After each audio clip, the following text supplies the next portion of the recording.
Sesaat lagi Anda akan mendengarkan program Renungan Sahabat Seperjalanan bersama Pendeta Wendy Pratama. Selamat mendengarkan.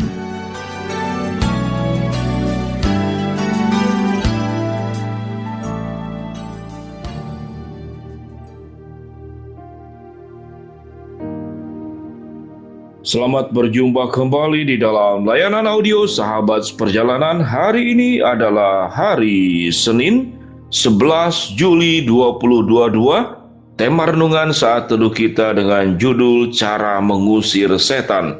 Cara mengusir setan. Firman Tuhan terambil dalam Lukas 9 ayat 49 sampai dengan ke-50. Yohanes berkata, "Guru, kami melihat seorang mengusir setan demi namamu.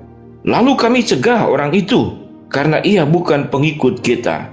Yesus berkata kepadanya, "Jangan kamu cegah, sebab barang siapa tidak melawan kamu, ia ada di pihak kamu." Mari kita berdoa. Bapa yang di dalam surga, kami ingin belajar bahwa dalam kehidupan ini tentunya kami hanya ingin mengikut Tuhan dan tidak mengikuti kuasa-kuasa lain yang ada dalam dunia ini. Dalam nama Tuhan Yesus kami berdoa, amin. Shalom sahabat seperjalanan yang dikasihi Tuhan. Temanya cukup menarik dan cukup seram, yaitu cara mengusir setan. Bagaimana cara mengusir setan? Sebelum berbicara tentang cara mengusir setan, pertanyaannya adalah setan itu seperti apa? Setan itu apakah berwujud, apakah berbentuk, apakah ada kepala, ataukah ada tubuh? Jadi setan itu siapa? Setan itu jelas kalau kita lihat di dalam Alkitab adalah malaikat yang jatuh. Jadi sifat setan itu roh pada dasarnya. Dia bukan berbentuk fisik yang bisa kelihatan, yang berwujud, yang bertangan, itu tidak demikian. Dia roh. Lalu apa itu setan? Setan itu memiliki kehendak, memiliki keinginan, memiliki tujuan. Namun kehendak, keinginan, dan tujuannya semuanya bertentangan dengan firman Tuhan. Jadi jelas setan itu adalah roh, malaikat yang jatuh, kemudian menjadi kuasa kegelapan. Dia sifatnya roh, tidak berbentuk, tidak berwujud, tidak berbau, bahkan juga mungkin tidak bersuara, namun bisa menghasut. Itulah setan. Jadi tidak bersuara namun bisa menghasut orang melalui pikiran dan perasaannya. Apakah didengar? Tidak ada catatan dalam Alkitab. Media yang dipakai biasanya merasuki manusia, kemudian dia bisa bersuara. Namun suaranya adalah suara manusia itu sendiri, bukan suara setan. Itu adalah yang pertama. Sahabat seperjalanan yang dikasihi Tuhan. Lalu setan itu apakah ada di dalam diri kita? Jadi yang jelas sebetulnya setan itu bukan wujud. Bukan wujud masuk dalam tubuh kita lalu diusir-usir keluar. Itu tidak demikian. Setan itu bukan seperti barang, ini toples yang kosong, lalu kita masukkan barang tertentu masuk dalam toples, ditutup, lalu setannya masuk. Tidak demikian. Jadi setan itu bukan masuk dalam ruangan, tidak. Bukan masuk di dalam ruangan fisik. Tapi setan itu adalah mempengaruhi pikiran, mempengaruhi perasaan, mempengaruhi spiritualitas setiap manusia.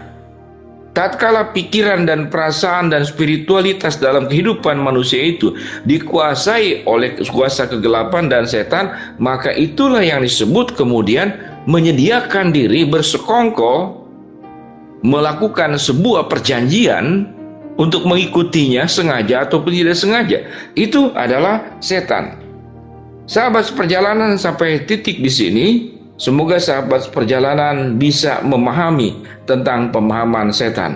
Jadi kalau setan yang disampaikan, yang kita dengar, yang namanya kuntilanak, genderuwo, pocong, dan segala macam, apapun sebutannya yang ada di luar negeri, mungkin Dracula, vampir, atau apalah, ya itu bisa macam-macam bentuknya. Tapi itu sebetulnya hanya penguraian di dalam bentuk cerita, komik, dalam sebuah cerita film, dalam sebuah film pendek, film layar besar, ataupun film yang dimasukkan dalam media televisi. Kurang lebih seperti demikian. Dan untuk menakut-nakuti manusia biasanya kemudian dengan suara-suara tertentu, dengan lengkingan, kemudian gigi bertaring, matanya kemudian lebih lancip menuju ke atas, lalu kukunya panjang. Itu adalah gambaran, namun sesungguhnya bukanlah seperti demikian. Dengan demikian sahabat seperjalanan, setan adalah roh. Setan adalah satu kuasa, punya kemampuan, namun setelah jatuh dalam dosa, kemampuannya bukan dipakai untuk memuliakan Allah, namun untuk menyesatkan semua orang, termasuk yang paling awal sekali adalah Adam dan Hawa. Kemudian dalam sejarah Alkitab adalah semua bisikan-bisikan. Bisikan kepada Petrus yang akhirnya menyangkal, bisikan kepada Yudas yang akhirnya mengkhianati Yesus, bisikan kepada Herodes yang kemudian berniat untuk membunuh Yohanes Pembaptis, bisikan kepada Goliat yang tidak mau percaya kepada Tuhan, mencoba menghancurkan bangsa Israel. Itu semuanya adalah bujukan, bisikan, dan rayuan. Jadi yang lebih tepat apa itu setan? Setan itu bentuknya adalah rayuan, bentuknya adalah bujukan, bentuknya adalah ajakan agar setiap kita itu meninggalkan jalan Tuhan. Bagian yang kita baca tadi, Yohanes berkata, "Guru, kami lihat ada seorang yang mengusir setan demi namamu. Lalu kami cegah orang itu karena ia bukan pengikut kita."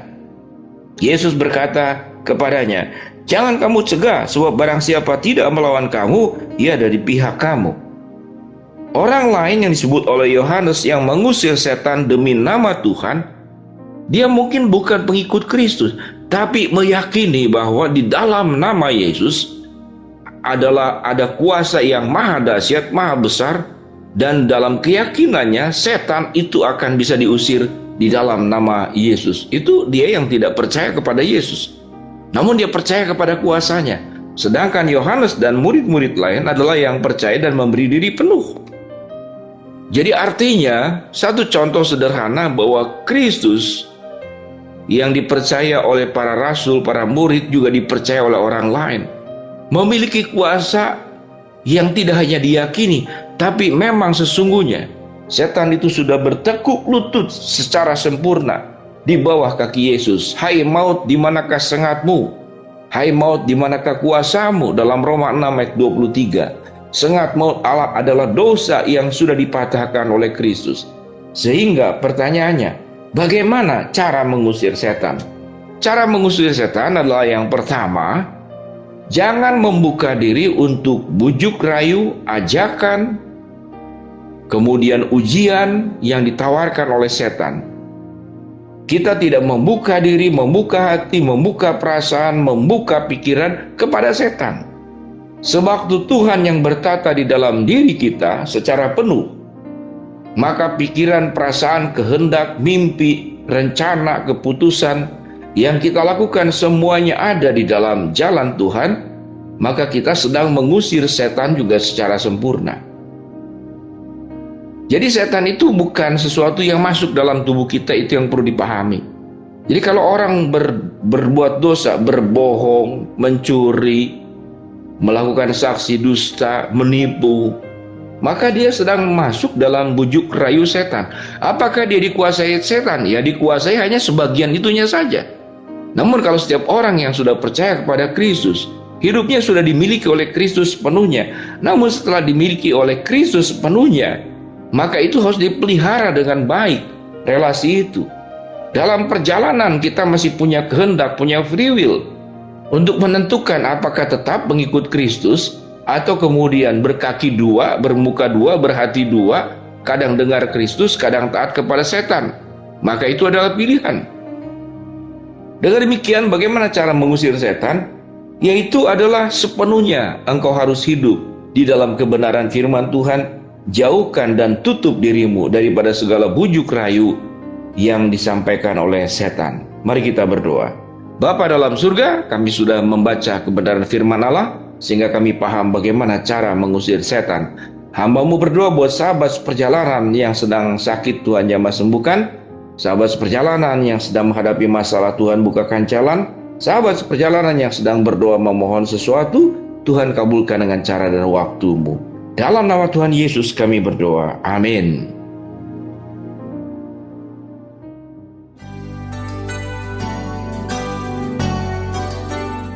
Anda baru saja mendengarkan program Renungan Sahabat Seperjalanan bersama Pendeta Wendy Pratama. Terima kasih atas perhatian Anda. Tuhan Yesus memberkati.